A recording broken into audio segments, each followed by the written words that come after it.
Now, back to Matt and your morning news. It is 7:16, Houston's Morning News. Great to have you listening this morning. It is also great to have our next guest, Congressman Ron Paul, joins us. And Congressman, you have been on this show more than any other candidate for the GOP nominee, and I thank you for your time again, sir. Thank you. Thank you for having me. Gingrich drops out next Tuesday. That leaves you and Mitt Romney in the race for the GOP nominee. Of course, if I look at the delegates, I see quite a disparity there. Are you in it for the long haul? Is it going to be a two-man race by the time May 29th comes around in Texas? Well, there's really not a whole lot left. There are only a few primaries left, and the numbers will be concluded soon. What we're really looking at is the process, because there are so many states that are working the delegate process. And, just last weekend, all of a sudden, we did a lot better than people had anticipated, winning certain states and doing very, very well in states like Iowa and Minnesota and Missouri and in the state of Washington. So I think it's a little premature to just drop out before we even know what the count is. I know what the numbers are and how difficult it is, but in theory, the race is still going on. But why walk away when they're in the process of counting votes to just see how well we do, see what kind of representation the freedom movement really has. So, yes, it's going to continue for a while, yeah. So, Congressman Paul, and one of the things you said just recently was it's going to be a knockdown, drag-out fight. You think you can have it that way even at the convention, a knockdown, drag-out? Well, I don't know whether that's the best description, because if you don't have the votes, there's not much to do, because the people who have the votes and the control do all the knocking down. And we've had to, fight our way through so many of these states. Sometimes there's a state convention and they will exclude us, and we have to fight and get back in. And so it's a fight all along the way to compete with those who resent the fact that there's a lot of new people. The status quo seems to like to cling to their power, and if I see some young people coming in, and even if we have the majority vote, there's resentment. Instead of saying, hey, this is wonderful to have a lot of new people, sometimes we're met with a lot of opposition. Congressman Ron Paul joining us this morning. And again, Congressman, thank you for your time. If it becomes apparent, if Romney gets the 1144 that he needs to be the GOP nominee, will you get in line behind him? Will you support a Romney campaign?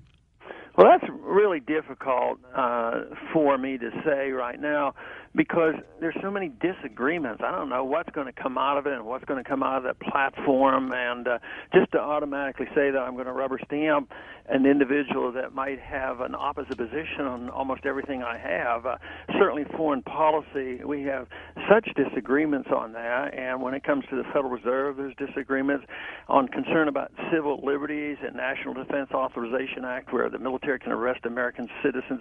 These kind of things are very, very vital to the supporters I have. They wouldn't understand if I said, oh, yeah, whatever he says, we're going to do it. The party is what we're after to save the party from itself. We're doing something a lot bigger than that. We're trying to change people's minds about foreign policy and monetary policy and why debt is so bad.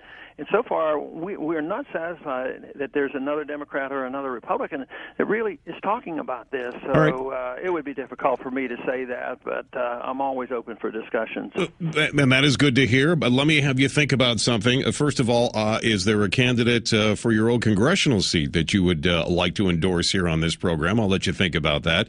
And what is the alternative? If Romney becomes the nominee and you're not quite sure you want to get behind him, is there alternative, third-party candidate? I'd like your thoughts on that. We'll get them. Congressman Ron Paul joins us this morning. Now, back to Matt Patrick and your morning news. 7:22 right now. Houston's Morning News. Congressman Ron Paul joining us. And Congressman, thanks again. So do you want to go out now and endorse someone for your old seat, Congressional District 14? Anybody you like? Not to. I think there might be 10 individuals running. I've met 3 or 4 of them asking for an endorsement. I chose to just wait and see, and there's bound to be a runoff. I'd reconsider after there's a runoff to find out what happens. But I've been busy enough not to really study the details of each and every one of those individuals, and not too many of them have a public record. So, no, I'm not going to do anything until I see what the runoff is like. All right. Congressman Congressman, how pleased are you that demands that the Fed be audited and the Departments of Energy and Education be shut down are now becoming talking points for everybody who is running for president? I think that's pretty good.